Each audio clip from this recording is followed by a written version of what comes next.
There's a new study out that disagrees with everything that I've experienced as a person on the internet to this very day, that says being anonymous online doesn't necessarily lead to you being an ass.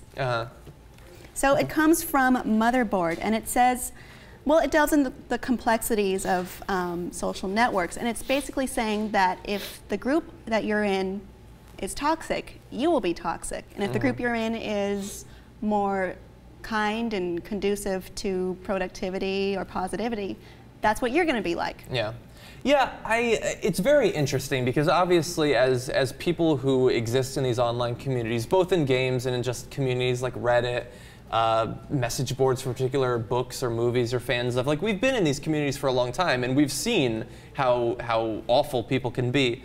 And I guess that on some level I agree with this because I can think of, just as an example, like, so I play League of Legends, and there are different communities that talk about League of Legends. So in-game chat has a certain level of trolling and awful behavior. The subreddit for League of Legends has a certain level. The official message boards and 4chan sections that talk about it. And there's certainly a different level of bad behavior or poor behavior. And them saying that it has to do with community moderation, there might be something to that. I don't know if that's true. My first job ever was working as a community monitor for, I wasn't supposed to say the ISP, but I don't work for them anymore. I was working for AOL.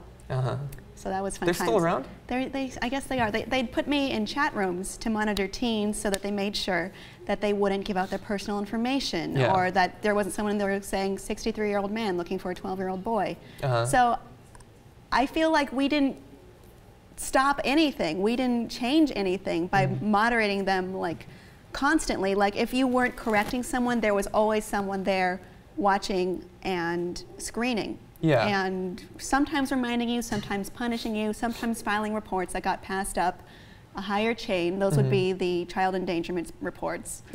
But I feel like nothing changed, ever. I think that there's actual moderation, but there's also just community environment moderation. So to take an example, so the League of Legends subreddit, your posts, your comments can all be upvoted or downvoted.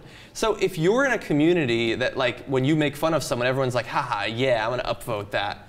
That's going to inspire more people to make comments like that. But if you always get downvoted when you insult people, over time, I think people will learn, look, this isn't going to benefit me, I should stop it. So that's a very, like, grassroots level of moderation, and maybe that is more successful at moderating behavior. That makes me have another question. When you go to different websites, do you have different attitudes? Let's say how you feel on YouTube, is it different from how you feel on Twitter or Facebook? For me it is, because I moderate my own channels. So, comments, okay, but like when you're logging into Reddit, do you have a different frame of mind than, say, if you're logging into Tumblr or Pinterest? I mean, I don't use those, but I can say that, for instance, I play League of Legends on Skype, so I have my actual friends that I know. I certainly will behave myself with them. Now, I don't know if I was with randoms, would I be just shouting obscenities and racial slurs all the time? Probably not, but I'd probably be a little bit more likely to do it. And in terms of my in-game behavior, I'm certainly a little bit different when I'm not with my friends.